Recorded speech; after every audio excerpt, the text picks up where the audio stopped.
Hello student, आज हम fluid mechanics के लेक्चर में कंटिन्यूटी क्वेश्चन के रिगार्डिंग एक न्यूमेरिकल को सॉल्व करते हैं कि यहाँ पे जो कंटिन्यूटी क्वेश्चन है Q = A1 B1, उससे हम कैसे न्यूमेरिकल को सॉल्व करेंगे। ठीक है, तो हमारे पास जो न्यूमेरिकल है कि आपके 30 सेंटीमीटर डायामीटर का पाइप है जो आपका वाटर को कन्वे कर रहा है, ले जा रहा है branches into 2 pipes of diameter. Branches है वो 2 पाइप्स बन जाती है, एक आपका इसका डायमीटर 20 सेंटीमीटर है, दूसरे का 15 सेंटीमीटर है। If the average velocity in 30 diameter, यानी जो 30 डायमीटर वाला पाइप है उसमें जो एवरेज वेलोसिटी है 2.5 मीटर पर सेकेंड है। तो फाइंड द डिस्चार्ज, हमें इसमें डिस्चार्ज ज्ञात करना है। Also determine the velocity in the 15 centimetre, ये जो 15 सेंटीमीटर वाला है इसमें हमें वेलोसिटी को फाइंड आउट करना है। ठीक है, if the average velocity in 20 centimetre diameter, जो 20 सेंटीमीटर वाला डायमीटर है उसमें एवरेज वेलोसिटी आपकी 2 मीटर पर सेकेंड है। ये चीज़ हमारे लिए डेटा यहाँ पर गिवन है और इस डेटा का यूज़ करके हमें बहुत सारी चीज़ें इसमें कैलकुलेट करनी है। तो आपको क्या क्या चीज़ गिवन है पहले वो देख लेते हैं। तो यहाँ से हमें क्या क्या पता है, पहले आपका D1 आपके पास गिवन है, जो डायामीटर है आपके पास D1 आपके पास कितना है 30 सेंटीमीटर। ठीक है, 30 सेंटीमीटर, या फिर इसको हम लिख सकते हैं 0.30 मीटर। ठीक है, तो ये जो पाइप है तो हम पाइप में से फ्लूइड जब फ्लो करेगा, तो फ्लूइड जब फ्लो होता है तो उसका फ्रंट व्यू देखते हैं। तो मतलब फ्रंट व्यू आपको क्या मिलेगा, ये एरिया ऑफ सर्किल एक तो सर्कुलर शेप में मिलेगा। तो हम क्या करेंगे, जो एरिया निकालेंगे वो क्या निकालेंगे, इस एरिया ऑफ सर्किल का एक फ्रंट व्यू देख के। जब भी फ्लूइड की बात करेंगे, जब फ्लूइड फ्लो हो रहा है तो फ्रंट व्यू देखते हैं, जब टेम्परेचर डिस्ट्रीब्यूशन है या फिर स्ट्रेस देखना है तो उसका सरफेस देखेंगे हम। ठीक है, तो अभी हमारा जो फ्लूइड है वो फ्लो कर रहा है तो इस केस में उसका फ्रंट व्यू देखेंगे। तो आपको क्या मिलेगा, यहाँ से जो एरिया मिलेगा A1 एरिया क्या होगा π/4 D1 स्क्वायर, π/4 D1 स्क्वायर। ठीक है, तो मतलब कि यहाँ से जो वैल्यू आप रिप्लेस करेंगे तो क्या आ जाएगा π/4 D1 आपके पास कितना है 0.30 स्क्वायर।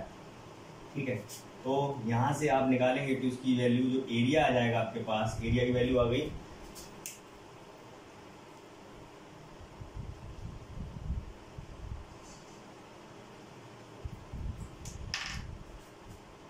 तो एरिया आ जाएगा आपके पास 0.07068 मीटर स्क्वायर।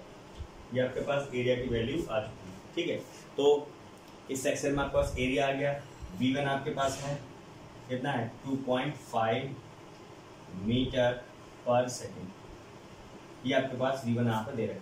ठीक, तो यहाँ से इन दोनों का यूज करके हम क्या निकाल सकते हैं, Q निकाल सकते हैं। Q = क्या होता है, एरिया इंटू वेलोसिटी। जो कंटिन्यूटी इक्वेशन है ये आपकी कौन सी है, कंटिन्यूटी इक्वेशन। ठीक है, तो ये आपके पास क्या है, कंटिन्यूटी इक्वेशन है। तो इस कंटिन्यूटी इक्वेशन में क्या है, आपके पास जो वैल्यूज हैं वो आपके पास दी हुई है। एरिया मिल गया आपको, वेलोसिटी मिल गई, तो यहाँ से आप डिस्चार्ज आराम से निकाल सकते हैं। ठीक है, तो अभी वो डिस्चार्ज निकालेंगे बाद में, पहले और सब चीज़ें इसको कैलकुलेट कर लेते हैं। अब हमारे पास क्या क्या है, हमारे पास V2 है, D2 है, यहाँ पर ये नहीं। ठीक है, तो अब हम निकालेंगे क्या, यहाँ पे आपका जो एरिया है A2 निकालेंगे, A2 की वैल्यू कितनी होगी। ठीक है, तो यहाँ से निकाल लेते हैं। तो आपके पास D2 कितना दे रखा है, D2 आपके पास है 20 सेंटीमीटर या 0.20 मीटर। यहाँ से आपके पास जो A2 है उसकी वैल्यू आ जाएगी π/4 D2 स्क्वायर, π/4 D2 स्क्वायर। तो यहाँ से आपका वैल्यू आ जाएगा π/4 D2 कितना दे रखा है 0.20 का होल स्क्वायर। तो यहाँ से जो आपका A2 आ जाएगा, A2 की वैल्यू कितनी आ गई है, A2 आ रहा है आपके पास 0.0314 मीटर स्क्वायर। यहाँ से आपका ये एरिया आ गया A2 का, A2 की वैल्यू आपके पास आ गई इतनी। अब A3 निकालेंगे हम। तो A3 निकालने के लिए क्या करते हैं हम, तो A3 का सेम फेनोमेना है कि A3 के निकालने के लिए हमें जो डायामीटर है वो आपका कितना दे रखा है 15 सेंटीमीटर, मतलब कि 0.1 मीटर। अब आपको पता है कि जो एरिया है A3 वो किसके बराबर होगा, π/4 इंटू D3 का स्क्वायर। तो यहाँ से π/4, D3 कितना है आपके पास है 0.15 इसका स्क्वायर। तो यहाँ से जो A3 की वैल्यू आ जाएगी आपके पास, एरिया एट द सेक्शन 3 आपकी वैल्यू आ जाएगी 0.01767 मीटर स्क्वायर। तो यहाँ से हमने जो A1 और A2 सब निकाल लिया यहाँ से, ठीक है। तो लेट भी एज्यूम हम मान लेते हैं यहाँ पर जो डिस्चार्ज है वो Q1 है, यहाँ डिस्चार्ज आपका Q2 है और यहाँ आपका डिस्चार्ज Q3 है, ठीक है। ये सब चीज़ें आप यहाँ पे हम एज्यूम कर लेते हैं। अब हम देखते हैं कि क्या क्या हो रहा है इसमें। अब इसमें हमें क्या क्या चीज़ें देखनी है, क्या क्या चीज़ें पढ़नी है वो देखते हैं। तो आपको पता है कि जो Q1 है कंटिन्यूटी इक्वेशन से, यहाँ लिखते हैं फ्रॉम कंटिन्यूटी इक्वेशन से आप यहाँ पे देखते हैं। कंटिन्यूटी इक्वेशन क्या है आपके पास, कंटिन्यूटी इक्वेशन ये है कि जो Q1 है आपका वो किस किस में डिस्ट्रीब्यूट हुआ है इक्वली, आपका Q2 और Q3 का समीशन ही तो होगा आपका Q1 आपका Q1 और आपका Q2 का समीशन ही तो होगा।